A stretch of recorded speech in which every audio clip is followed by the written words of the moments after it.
आज की इस वीडियो में हम सोशल स्टडीज़ जो इस सेकेंड ईयर में आपको पढ़ना होता है और ये वाला जो सब्जेक्ट है साइंस के स्टूडेंट नहीं पढ़ते हैं, वो साइंस और मैथ अडॉप्ट करते हैं। आपके पास ऑप्शन होता है। तो अगर आपने सेकेंड ईयर में सोशल स्टडीज़ लिया है तो ये वीडियो आपके लिए है। और हम बात करेंगे यूनिट 1 की और इसी तरीके से यूनिट 1, 2, 3 सीरियल वाइज हम इसको कंप्लीट यहाँ पर करेंगे। तो जब हम स्टार्ट करते हैं यूनिट 1 को, तो जिसका नाम है वो है nature of social studies and curriculum organisation. तो यहाँ पे सोशल स्टडीज़ का नेचर क्या है उसकी बात होगी, उसके बाद किस तरीके से करिकुलम जो है वो ऑर्गेनाइज कराया जाएगा, पूरे यूनिट में हम उसे देखेंगे। और सबसे पहले क्योंकि नेचर की बात की जा रही है तो देख लेते हैं कि जो सोशल स्टडीज़ है उसका नेचर किस तरीके से डिफ़ाइन किया जाता है। तो यहाँ पर बता रहे हैं कि अ ग्रुप ऑफ सब्जेक्ट होता है। ये बेसिकली आपको पता होना चाहिए कि social studies is not a single subject. तो इसके अंदर ग्रुप ऑफ सब्जेक्ट होते हैं that help students to understand society and social relationship. तो इससे बच्चे क्या करते हैं, सोसाइटी के बारे में पढ़ते हैं और सोशल रिलेशनशिप क्या होता है वो पढ़ते हैं। दूसरा जो इसका नेचर, अब हम बात करें, ये तो चलो डेफिनेशन हो गई। अगर नेचर की हम बात करें तो इसके अंदर आपको it include history, geography, polity, economics and sociology etcetera. इसके अलावा भी डिज़ास्टर मैनेजमेंट भी इसी का पार्ट होता है। सेकेंडली हम बात करें इसके नेचर की तो it is the study of society, कि ये ना सोसाइटी का स्टडी होता है और इसमें प्रॉब्लम्स और चैलेंजेस को पढ़ा जाता है। It search the solution of problem and it is not only the study of the problems but it also search the solution of the problems. तो ये भी इसका एक नेचर है। फिर it is integration of subject, yes, कि जो social studies है उसमें बहुत सारे सब्जेक्ट जो है इंटीग्रेट होते हैं। इट इज़ ह्यूमन सेंटर्ड, ये जो सब्जेक्ट है वो ह्यूमन सेंटर्ड है। It make strong the social aspect, जितने भी सोशल आस्पेक्ट है वो उसको स्ट्रॉन्ग करता है। The study of man made and natural institution, ये जो सोशल स्टडीज़ है इसमें सिर्फ मैन मेड ही नहीं बल्कि नेचुरल और मैन मेड दोनों ही इंस्टीट्यूशंस के बारे में पढ़ा जाता है। As well as it connect our past to present, जो सोशल स्टडी है वो हमारे पास्ट और प्रेजेंट से कनेक्ट करता है। आप इस फ्लो चार्ट के जरिए भी समझ सकते हो, past then present and then future. तो सोशल स्टडीज़ जो है वो पढ़ना बहुत ही ज़रूरी हो जाता है। अब नेक्स्ट हम बात करेंगे concept of social studies and social science, कि सोशल स्टडी और सोशल साइंस दोनों में क्या डिफरेंस है बेसिकली हम यहाँ पर देखेंगे।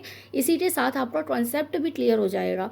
अब पेपर में क्वेश्चन चाहे डिफरेंस पूछ ले या फिर अलग से सोशल स्टडीज़ या अलग से सोशल साइंस पूछ ले, आपको दिक्कत वाली कोई बात नहीं है।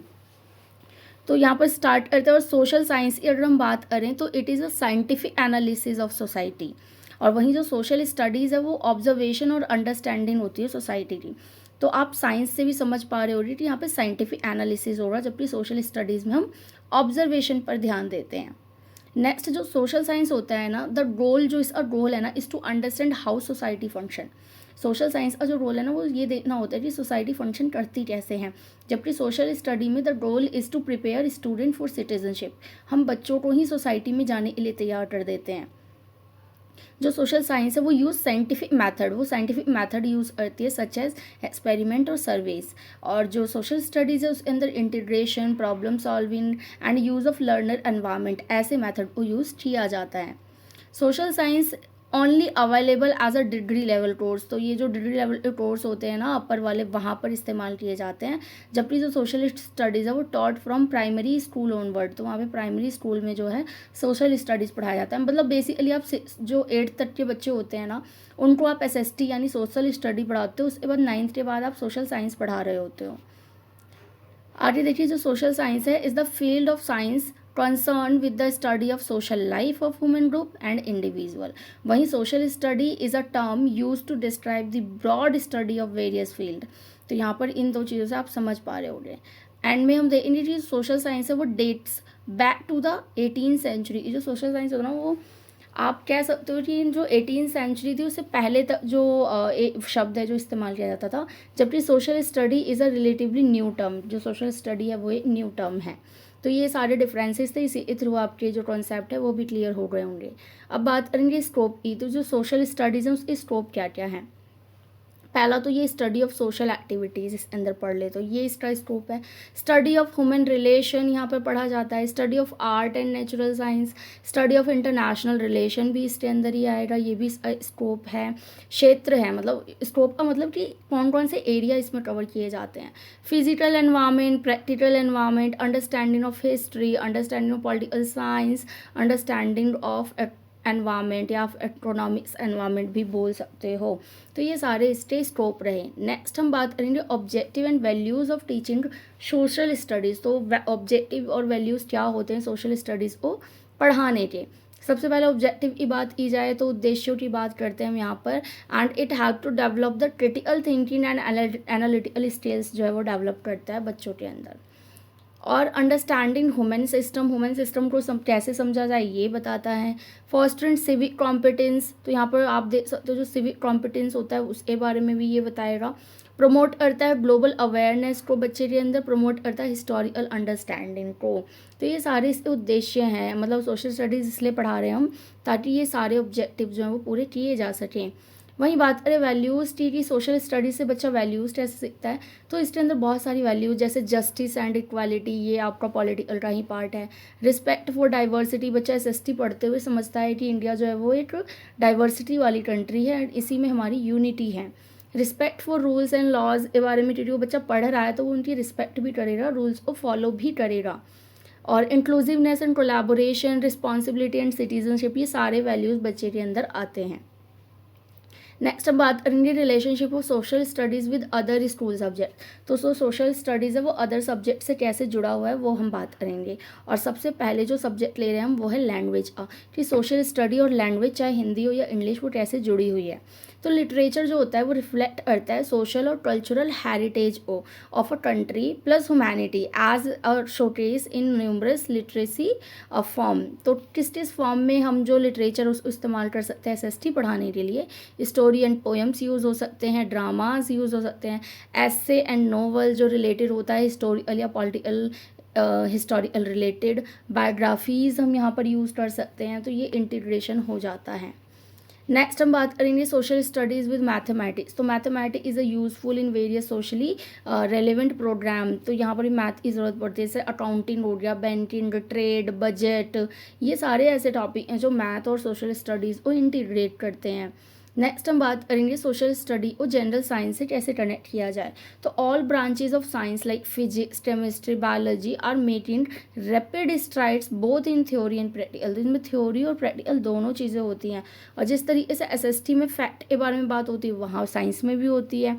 प्रिंसिपल्स होते हैं, लॉज होते हैं, experiment all require social science and general science. तो दोनों ही जोड़कर यहाँ पर देखा जाता है। आगे हम बात करेंगे सोशल स्टडीज़ विद इकोनॉमिक्स। तो सोशल साइंस जो है वो draw from economic much of its knowledge related to basic requirement. तो जो एसएसटी का नॉलेज है ना वो कहीं ना कहीं आपके इकोनॉमिक से जुड़ा हुआ होता है। जैसे कि शेल्टर हो गया, ये इकोनॉमिक का भी पार्ट होता है और आपके एसएसटी का भी पार्ट होता है। फिर फूड हो गया, क्लोथिंग हो गया, ऐसे बहुत सारे टॉपिक हैं जो आप सिमिलर देख सकते हो। देखिए नेक्स्ट हम बात करेंगे सोशल स्टडीज़ विद आर्ट्स ई। तो भी इट्स सोशल स्टडीज़ और fine art both have similar goals. दोनों ही गोल्स सिमिलर होते हैं। जैसे कि क्या क्या गोल्स होते हैं इसके, reroute the capability of children more meaningfully and socially useful. बच्चे के अंदर जो कैपेबिलिटी है ना उसको और ज़्यादा मीनिंगफुल बनाना और सोसाइटी के लिए यूज़फुल बनाना, ये आर्ट्स का भी आप कह सकते हो ऑब्जेक्टिव है और हमारे सोशल स्टडीज़ का भी है। desires and tendency of children more meaningfully purpose and thoughts and make children good citizens। तो ये आप कह सकते हो तीनों गोल दोनों में सिमिलर है। तो इंटीग्रेशन यहाँ पर दोनों सब्जेक्ट का आपस में हो रहा है। नेक्स्ट टॉपिक है principle of curriculum construction and organisation in social studies. कि जब भी सोशल स्टडीज़ के अंदर करिकुलम तैयार किया जाता है तो कौन कौन से प्रिंसिपल हैं जो ध्यान रखे जाते हैं।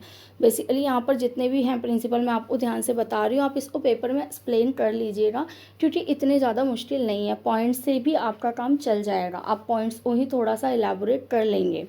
पहला जो होता है चाइल्ड सेंटर्डनेस, कि जो भी करिकुलम बन रहा है ना वो चाइल्ड सेंटर्ड होना चाहिए। सेकंड हॉलिस्टिक होना चाहिए। इंटीग्रेशन और इंटरडिसिप्लिनैरिटी होना चाहिए। फ्लेक्सिबिलिटी होनी चाहिए जब भी करिकुलम बनाई जा रही है ताकि टाइम के अकॉर्डिंग हम उसमें चेंजेस भी ला सकें। रेलेवेंस एंड यूटिलिटी होनी चाहिए, एक्टिव लर्निंग वहाँ पर शामिल ज़रूर होनी चाहिए, यानी एक्टिविटीज़ वगैरह करिकुलम के अंदर डाली जानी चाहिए बच्चों के। नेक्स्ट हम टॉपिक की बात करेंगे जो कि है approaches of organising social studies curriculum. तो कौन कौन से अप्रोच हैं सोशल स्टडीज़ के करिकुलम के, और यहाँ पर जो आपके सिलेबस में अप्रोचेस दिए हैं हम सिर्फ वही पढ़ेंगे क्योंकि आपके पेपर में उससे बाहर नहीं आएगा। हालांकि और भी अप्रोच होते हैं बट हम अभी यहीं पर यही पढ़ेंगे। तो पहला जो है आपका डिसिप्लिन सेंटर्ड अप्रोच। तो क्या होता है इसको देख लेते हैं। डिसिप्लिन सेंटर्ड अप्रोच जो होता है ना एम्फेसाइज करता है ट्रेडिशनल सोशल साइंस डिसिप्लिन्स। और मैंने कहा ना जो सोशल साइंस है हमने शुरू में ही पढ़ा, ये 18वीं सेंचुरी से पीछे वर्ड जो है वो इस्तेमाल किया जाता था। तो ये जो आप कह रहे हो ना डिसिप्लिन सेंटर्ड, ये थोड़ा सा ट्रेडिशनल मेथड है एंड इसके अंदर curriculum is organise around subject matter. इसमें ना सिर्फ सब्जेक्ट मैटर के अराउंड ही ऑर्गेनाइज किया जाता है करिकुलम को, and content with each discipline, और उसी के अंदर डिसिप्लिन जो है बच्चे को बताया जाता है। अब इसके फ़ायदे क्या है, स्ट्रेंथ क्या है इस वाले अप्रोच के, तो इसमें ना करिकुलम ना ऑर्गेनाइज्ड होता है अराउंड प्रोवाइडिंग डेप्थ नॉलेज दी जाती है बच्चे को, और बच्चा कहीं ना कहीं एक्सपर्टीज़ हो जाता है किसी स्पेसिफिक एरिया में, बट ये चीज़ आपको ध्यान रखनी है। वहीं इसमें कुछ कमियां भी हैं, वीकनेस भी हैं, उसकी बात करें तो it can lead to be fragmented view of social reality and में ओवरलुक कनेक्शन बिटवीन डिसिप्लिन। तो यहाँ पे बच्चा जो है ना वो ज़्यादा जो मतलब जो एरिया उसे दिया जाता है ना वो उसी के इर्द गिर्द मतलब घूमता रहता है और बाकी की चीज़ों पे ध्यान नहीं दे पाता। नेक्स्ट जो आपका अप्रोच है वो इशू सेंटर्ड अप्रोच। इसके अंदर ना एक्सप्लोर किया जाता है रियल वर्ल्ड सोशल प्रॉब्लम्स को, इश्यूज़ को, और जो भी करंट इवेंट होती है उसको। इसके अंदर जो करिकुलम है ना वो रिवॉल्व करता है अराउंड अ थीम और इशू, मतलब कोई भी प्रॉब्लम या थीम या टॉपिक दे दिया जाता है उसी के अराउंड जो है आपका पूरा जो करिकुलम है वो घूमता रहता है। इंटीग्रेट करता है content of from various discipline. जैसे ऊपर वाले में एक ही डिसिप्लिन था, यहाँ पे वेरियस डिसिप्लिन आएगा। इसकी स्ट्रेंथ की बात करें तो ये प्रमोट करता है क्रिटिकल थिंकिंग को और एनालिसिस ऑफ कॉम्प्लेक्स प्रॉब्लम्स को। वहीं वीकनेस भी है इसमें, इट में रिक्वायर केयरफुल प्लानिंग। इसमें प्लानिंग अच्छे से होनी चाहिए to ensure adequate coverage of essential content and skill, ताकि बच्चे की जो असेंशियल कंटेंट है उसको दिया जाए, स्किल जो है वो दी जाए। नेक्स्ट आपका अप्रोच है इंटीग्रेटेड अप्रोच, और सबसे बढ़िया अप्रोच इसे माना जाता है।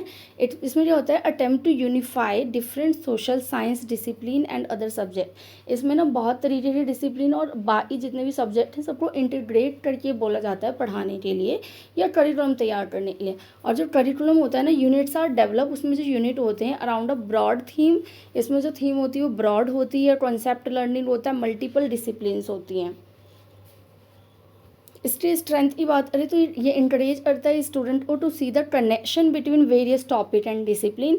और वीकनेस की बात करूँ तो इट रिक्वायर सिग्निफिकेंट प्लानिंग, जिसमें प्लानिंग और कोलैबोरेशन की ज़रूरत होती है between teacher as well as जो केयरफुल कंटेंट सिलेक्शन है ना उसका भी ध्यान यहाँ पे रखा जाता है। उसके बाद आपका आता है इंटरडिसिप्लिनरी अप्रोच, और इसमें क्या होता है ना कनेक्ट करते हैं मल्टीपल सोशल साइंस के डिसिप्लिन को to address the complex problem और इशू। एंड जो करिकुलम है ना is design to integrate knowledge and skill from multiple discipline. तो ये भी थोड़ा सा वैसा ही है जैसे हमने अभी इशू सेंटर्ड देखा था, वैसा ही है। इसकी स्ट्रेंथ की अगर बात करें तो it promote a holistic and in depth understand of social reality, prepare student for real world problem solving and collaboration.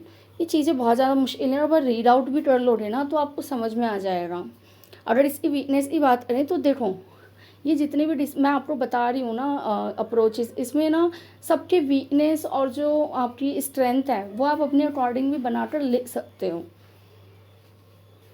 अब इसके वीकनेस को देख लेते हैं। It require teachers to have a broad knowledge base to able collaborate effective with teacher from other discipline. तो यहाँ पे ना अदर टीचर्स की भी ज़रूरत पड़ती है हमें जिनको बाकी डिसिप्लिन्स की नॉलेज हो। तो यहाँ पर ये इसका ड्रॉबैक या वीकनेस हो सकता है। नेक्स्ट टॉपिक की बात करते हैं evaluation of existing curriculum of social studies at elementary level की। अभी के टाइम पे जो करिकुलम एग्जिस्ट कर रहा है उसका इवैल्यूएशन किस तरीके से किया जाएगा एलिमेंट्री लेवल पे। तो to effectively evaluate the existing curriculum of social studies at elementary level a systematic approach should be taken. तो क्या क्या अप्रोच जो है वो हमें लेना चाहिए वो हम देख लेते हैं नीचे। तो सबसे पहले तो define the purpose and objective of the evaluation की जो भी करिकुलम है उसके अंदर ना पर्पस और ऑब्जेक्टिव जो है वो इवैल्यूएशन का पूरी तरीके से दिखाया जाना चाहिए। गैदर इन्फॉर्मेशन एंड डाटा, जितनी भी इंफॉर्मेशन और डाटा हो सके हमें कलेक्ट करनी है। Analyse the data and draw conclusion, जो अभी करिकुलम चल रहा है उसके जितने भी डाटा को हमने ले लिया है, कलेक्ट किया है, उसको एनालाइज करेंगे और कंक्लूजन निकालेंगे। At the end develop recommendation की क्या क्या चेंजेस आने चाहिए और एक्शन प्लान, और फिर हम उसे एक्शन में लेकर आएंगे। तो that was all about the unit 1 of your social studies. तो यहाँ पर यूनिट 1 ख़त्म होती है, हालांकि यूनिट थोड़ी बड़ी है और सोशल स्टडीज़ ना ब्रॉड सब्जेक्ट है, तो आपके इसमें जितने भी यूनिट है ना, यूनिट तो 5 ही रहेंगे लेकिन उसके अंदर का कंटेंट थोड़ा ज़्यादा है, तो आपको समझना होगा कि क्वेश्चन भी जो है वो आपके यहीं से बनेंगे।